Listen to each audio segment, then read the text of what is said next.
Hello বন্ধুরা, good morning. আরও একটি নতুন ব্লগে তোমাদের সবাইকে স্বাগত, ওয়েলকাম। তো তোমরা কেমন আছো বন্ধুরা? নিশ্চয়ই সবাই খুব ভালো আছো এবং তোমাদের পরিবারের সকলে খুব ভালো আছে আশা করছি।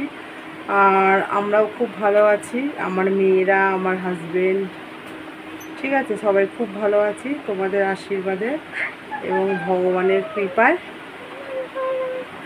তো আজকে হচ্ছে শুক্রবার, তারিখ হচ্ছে শুক্রবার 25 তারিখ, 25শে জুলাই। আর দেখো বন্ধুরা, আকাশের অবস্থা দেখো, এই যে দেখো পুরো, দাঁড়াও এই দিকটা দিয়ে ভালো দেখা যাবে, এই দেখো। আর এই যে বৃষ্টি শুরু হলো এখন, বুঝতে পারছো নিশ্চয়ই, এই যে গামলাটার মধ্যে দেখলেই বুঝতে পারবে, এই যে বৃষ্টি পড়ছে। একটু আগে রোদ্দুর হয়েছিল আর এখন বৃষ্টি পড়ছে, যার জন্য টাইম কলে জলটা ভরতে পারিনি, কারণ বৃষ্টিটা এসেছিলো আর তখনই টাইম কলে জলটাও এসে গেছে। আর এবারে চান করছিলাম, আমার চান হয়ে গেছে।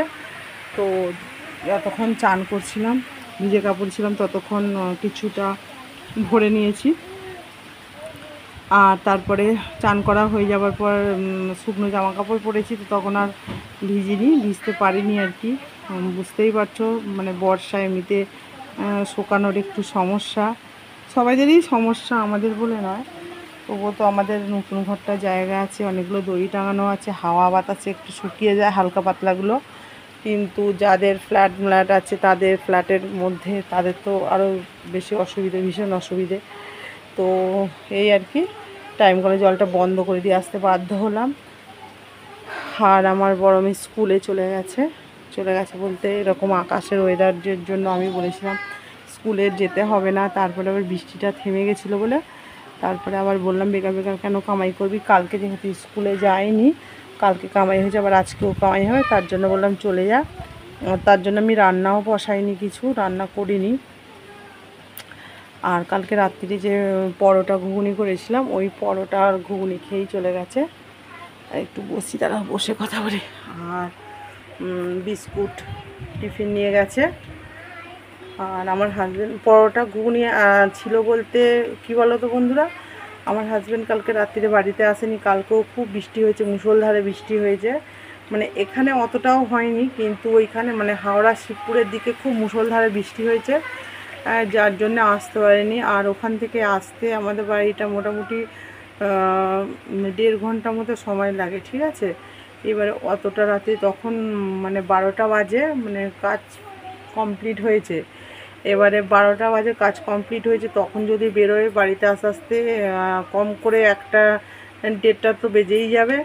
তা আবার সে ভোর 6টার সময় যেতে হবে, কারণ অল্টারনেটে যে ডিউটি করে আর একজন আছে, সে ও ছুটি নিয়েছে 2 দিন, তার কাকা নাকি মারা গেছে, তার জন্য 2 দিন ছুটি নিয়েছে। তো তো সে আসছে না, কালকে হয়ে গেছে একদিন, বৃহস্পতিবার আর আজকে। তো সেই জন্য একে ওপেন ক্লোজ দুটোই করতে হয়, আর টাকা পয়সার ব্যাপার যেহেতু, তার জন্য এবারে ভোরবেলা যেতে হবে একা ডিউটি বলে। না হলে দুজনে থাকলে ও ভোরের দিকটা মানে ওপেনটা ও করে, ক্লোজটা এ করে। কিন্তু যেহেতু একা আছে, দুটো দিকই নিজেকে সামলাতে হচ্ছে। বৃষ্টির ঝাপটা আসছে, এটা বন্ধ করে দিই। তার জন্য ক ঘন্টা থেকে আবার সে ভোরবেলায় হুটোপাটি করে যাওয়া, তার জন্য আর আসেনি। আর মুষলধারে বৃষ্টিও পড়ছিল। তা ওর যে খাবারটা আছে, মানে পরোটা ঘুগনি, কালকে বৃহস্পতিবার ছিল, পরোটা ঘুগনি করেছিলাম। তো ওই পরোটা ঘুগনিটা ওর ভাগেরটা বেঁচে গেছিলো, সেটাই মেয়ে খেয়ে স্কুলে গেল, ঠিক আছে। তো চলো, অনেক বকবক করে ফেললাম, চলো সঙ্গে থাকো, দেখতে থাকো সারাদিন এই বৃষ্টির ওয়েদারে কী করি, কী আর কাজকর্ম করব, কী আর দেখাবো বলো তো তোমাদেরকে। এই বকবক করে আর ঘরের ভেতর যেটুকু কাজ হয় সেটুকুই দেখাই। তো চলো, ঘরটরগুলো আজকে একটু পরিষ্কার করবো। অনেক দিন হলো ভালো করে পরিষ্কার হয় না, রান্না বান্না, মেয়ের স্কুল, ওর বাবার বেরোনো, এইসবগুলো থাকে বলে ঘরটরগুলো তেমনভাবে পরিষ্কার হয় না। তো আজকে আর একটু ভালো করে পরিষ্কার করে নিই, চলো দেখতে থাকো। তো দেখো বন্ধুরা, আমার হাজবেন্ড তো আজকে ফেরেনি রাত্রিবেলা, আর মেয়েও স্কুলে চলে গেছে। তার জন্য ভাবলাম কি করব, ফ্রিজটা অনেক দিন থেকে পরিষ্কার করা হয়নি। তো দেখতেই পাচ্ছ কি ঝুল হয়েছিল, আর পেছনটা হাত পাওয়া যায় না, তো তার জন্য পরিষ্কারও তেমন করা হয় না। আর দেখো ফ্রিজটা সামনে সরিয়ে রেখে পরিষ্কার করছি, একদম ঝুলে পুরো ভর্তি। তোমরা একটু পরেই দেখতে পাবে যখন ঝাড় দিয়ে বের করব, কত নোংরা খালি বেরিয়েছে খালি। তোমাদের সঙ্গে সবটাই শেয়ার করব। তো দেখো আমি ভালো করে এখন ঝুল ঝাড়ুটা দিয়ে পরিষ্কার করে নিচ্ছি। আর কি বলো তো বন্ধুরা, ঝুল ঝাড়ুটাও ভেঙে গেছে, ওই এইটুকুই বাকি আছে, তো এইটা দিয়েই করে নিচ্ছি পরিষ্কার। আর একটা ঝুল ঝাড়ু কি অবশ্যই দরকার, কিনতে হবে। আর এই দেখো কত নোংরা বেরিয়েছে, দেখতে পাচ্ছ? এই দেখো এখন ঝাড়টা দিচ্ছি, আমি ঝাড়টা দিয়ে বের করছি, তাহলে তোমরা বুঝতে পারবে যে কী অবস্থা হয়েছিল। এই দেখো কত নোংরা, ফ্রিজের পিছন থেকে সব নোংরাগুলো বেরোলো, এই ঝুল টুলগুলো ভর্তি পুরো। তো সবটাই এখন ঝাড় দিচ্ছি, ঘরটা ভালো করে ঝাড়ু দিয়ে নিচ্ছি। আর ঝাড়ু দিয়ে নিয়ে তারপরে মুছবো এখন ঘরটা। আর আজকে যেহেতু মেয়ে চলে গেছে আর ওর বাবাও নেই, সেই জন্য ছোটো মেয়েটা আর আমি খাবো। তো দেখি রান্নাবান্নার তেমন কিছু ঝামেলা নেই, আর তেমন কিছু নেইও। মাসের শেষ, প্রত্যেকবারই এরকমই হয়, তোমরা সবটাই জানো। মাসের শেষ হলে অবস্থা খুবই খারাপ হয়ে যায়। তো আর কি আর করা যাবে, এরকমভাবেই করতে হবে। তো দেখছি কি রান্না করি। তো দেখো এই যে নোংরাগুলো সব এক জায়গায় জমা করেছি ঝাড় দিয়ে, কত নোংরা বেরিয়েছে। তো এই ঝুল টুলগুলো আগে ফেলে দেবো, তারপর ঝাড় দিয়ে বের করবো। আর তারপরে আমি পাপোচটা একটু ঝেড়ে নিচ্ছি, ঝেড়ে নিয়ে ঘরের মধ্যে দিয়ে দেবো, দিয়ে তারপরে বারান্দাটা ঝাড় দিয়ে এই যে মুছতে চলে এসেছি দেখো। আর এক বালতি জল নিয়ে ঘরটা শুধু মুছেছি, পুরো কালো ঝুল একদম নোংরা বেরিয়েছে।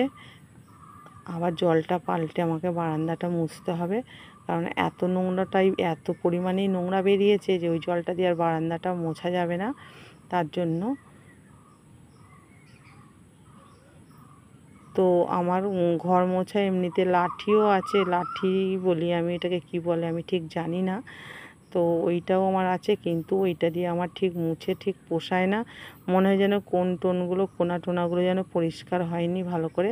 তো হাত দিয়ে এই কাপড় ছেঁড়া দিয়ে মুছলে, মানে ন্যাতা দিয়ে মুছলে মনে হয় যেন বেশি পরিষ্কার হয়। তো যে যার ভাবনা, যে যার কাছে। তো অনেকেই, বেশিরভাগই এখন সবাই লাঠি দিয়েই মোছে, পায়ের জন্য অনেকে নিচু হতে পারে না, তার জন্য। তো তারপরে দেখো আমি জামা কাপড় ছেড়ে এই যে পুজো করতে চলে এসেছি। পুজো মানে ঠাকুরকে সেবা দেবো, মানে খেতে দেবো। তার জন্য ঠাকুরের ফুলগুলো পরিষ্কার করে নিচ্ছি, পরিষ্কার করে নিয়েছি। আর ঠাকুরের বাসন আমার ধোয়া হয়ে গেছে, তো ধুয়ে আমি ঠাকুরের ফুলগুলো তুলে নিলাম। তুলে নিয়ে যে তারপর ঠাকুরকে খেতে দিচ্ছি, যেহেতু বৃহস্পতিবার নয় বেবার, তো ঠাকুরকে খেতে দেবো আর ধূপ জ্বালিয়ে দেবো।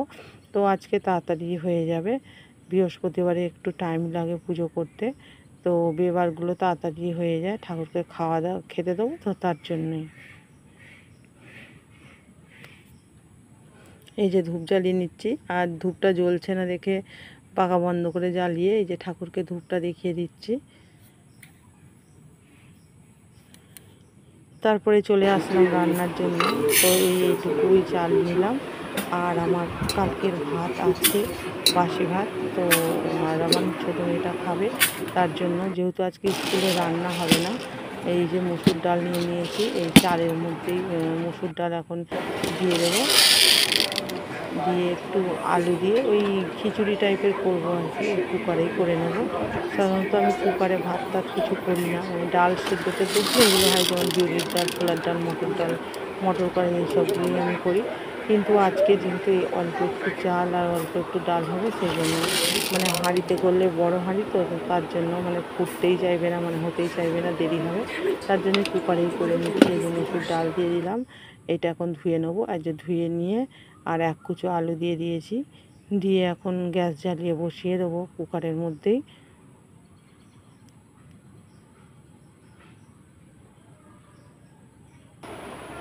এই যে দেখো সকালবেলা বন্ধুরা দেখো হাতটা ফসকে গিয়ে সারাশিটা নড়বড় করে, তার জন্য চাটা পুরো পড়ে গেছে, চাল বলছি চাটা পুরো পড়ে গেছে দেখো গ্যাসের মধ্যে। তো এই ভাতটা হয়ে গেলে একেবারে গ্যাস ধুয়ে নিতে হবে, কারণ ভাতটা হবে তো হলে সিটি টিটি পড়বে, তার জন্য। তাই এদিকে দেখো ভাত আমার হয়েও গেছে। আর এই যে এর মধ্যে এখন আমি দিয়ে দেবো ঘি, দিয়ে দেবো ঘি আর নুন দিয়ে ছোটো মেয়েটাকে খাইয়ে দেবো, তার জন্য থালায় বেড়ে নিচ্ছি। আর স্কুলে আজকে রান্না হয়নি, প্রচুর বৃষ্টি হচ্ছে। আর তাছাড়াও স্কুলে যে চালাটার মধ্যে রান্না হতো, ওই চালাটা নাকি ভেঙে পড়ে গেছে, তার জন্য আমি ঘরেই রান্না করলাম, ছোটো মেয়েটাকে খাইয়ে দেবো। ঘি নিয়ে নিচ্ছি, ঘিটা শেষের দিকে হয়ে গেছে, তার জন্য ডাব্বাটা একটু ঝেড়ে ঝেড়ে নিচ্ছি, তোমরা দেখতেই পাচ্ছ।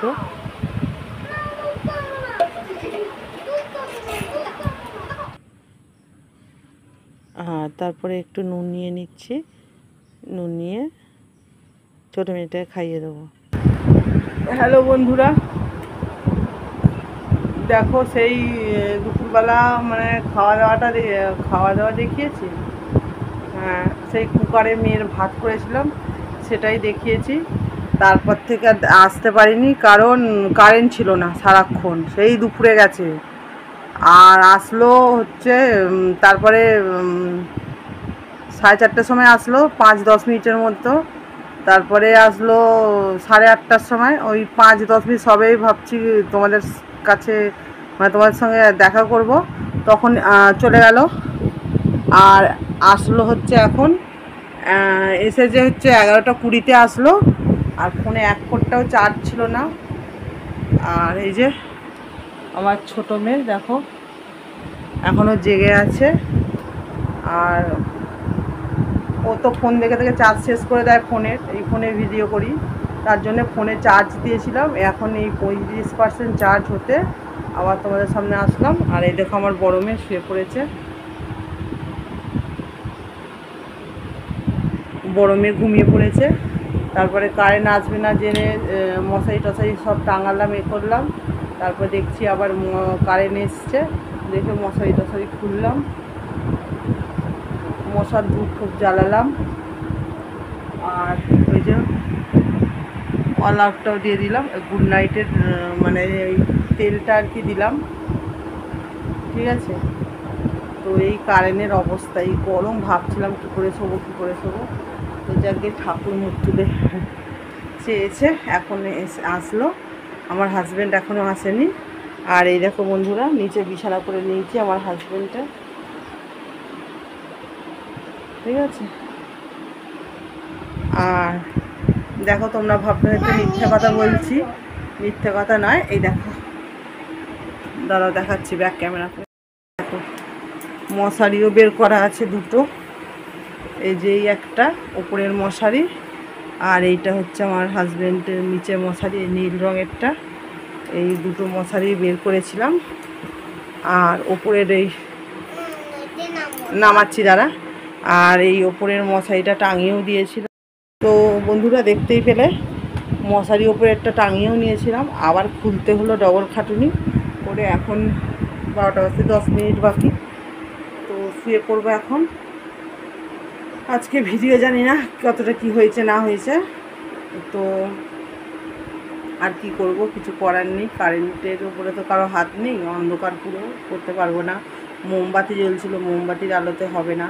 আর আজকে রান্নাও হয়নি, যার জন্য রাত্রিরে রান্না হয়নি বলতে আলু সেদ্ধ করেছি, অন্ধকারে বাচ্চা নিয়ে কী করে করব, তার জন্য আলু সেদ্ধ করেছি মুড়ি খাওয়ার জন্য।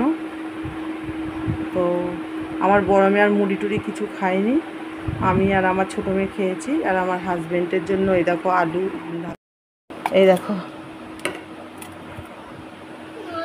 এই যে আলু সেদ্ধ, আচ্ছা দাঁড়া দিচ্ছি। এই যে আলু সেদ্ধ করে রাখা আছে, মুড়ি দিয়ে ঝুরি ভাজা আলু সেদ্ধ দিয়ে খাবে বলে তা আলুটা সেদ্ধ করেছি। তা বললো যে খেতেও তো ইচ্ছে করে বাইরের খাবার, বলো না বন্ধুরা, কিন্তু বাইরের খাবার খেতে গেলে পয়সা লাগে, তার জন্য তেমন খাওয়াই হয় না। আগে খুব হতো, কিন্তু এখন অবস্থাটা খুবই সঙ্গীন, তার জন্য বাইরের খাবার হয়েই ওঠে না। আর বড় মেয়েটা একটু বায়না করে, তার জন্য সেই জন্য মুড়িও খায়নি, মেয়েটা শুয়ে পড়েছে শুধু বিস্কুট আর জল খেয়ে। ঠিক আছে, দেখলে মায়াও লাগে, কারণ আমরা বড়রা বুঝি, ঠিক আছে, আমাদের বড়দের অসুবিধা হলেও বুঝে নিই, এটা মানিয়ে নিই, কিন্তু বাচ্চারা ওরা তো বোঝে না। আর আগে গোড়া থেকে পেয়ে এসেছে ভালোটা, এখন আর সেই জন্য অসুবিধা হয়। হ্যাঁ, তার জন্য ওর বাবা বললো 2 প্লেট বিরিয়ানি আনছি, ওইটাই ভাগ করে 3 জনে খাওয়া হবে। ওর বাবা একটু মুড়ি আলু সেদ্ধ খাবে আর একটু বিরিয়ানি খাবে, আর আমরা খাবো। ছোটো মেয়েটা তেমন খায় না, জেগে যদি থাকে একটু আধটু খাবে 1-2 গাল, আর যদি ঘুমিয়ে পড়ে তো খাবে না। তার জন্য তো আর কি বলবো বলো বন্ধুরা, কষ্টের কথা, দুঃখের কথা তোমাদের সঙ্গে একটু শেয়ার করি। আর তেমন কাউকে বলতে পারি না, কারণ বয়স্ক বাবা মা বললে ওরা আরও বেশি করে চিন্তা করে, তার জন্যে ওদেরকে আর অতটা বুঝতে দিই না। তো চলো, অনেক কথা বললাম, অনেক বক করে ফেললাম। তো যদি ভিডিওটা ভালো লেগে থাকে একটা লাইক কমেন্ট শেয়ার করে দিও, আর সাবস্ক্রাইব করে এই ছোটো চ্যানেলটার পাশে থেকো। তোমাদের সাবস্ক্রাইবের উপর অনেক কিছু নির্ভর করছে, ঠিক আছে, আমাকে একটু সুযোগ সুবিধা করে দাও, ঠিক আছে, তোমরা পাশে থেকো। আর যদি ভিডিওটা ভালো লেগে থাকে করো, যদি ভালো না লাগে তাহলে ঠিক আছে, কী আর বলবো। তো চলো, আজকের মতো এখানেই শেষ করছি ভিডিওটা। দেখা হচ্ছে আগামীকাল আরও একটি ব্লগের সাথে, নতুন দিনের সঙ্গে। তো তোমরা খুব ভালো থেকো, সুস্থ থেকো, এবং সবাইকে খুব ভালো রেখো, পরিবারের সবাইকে। Tata, good night.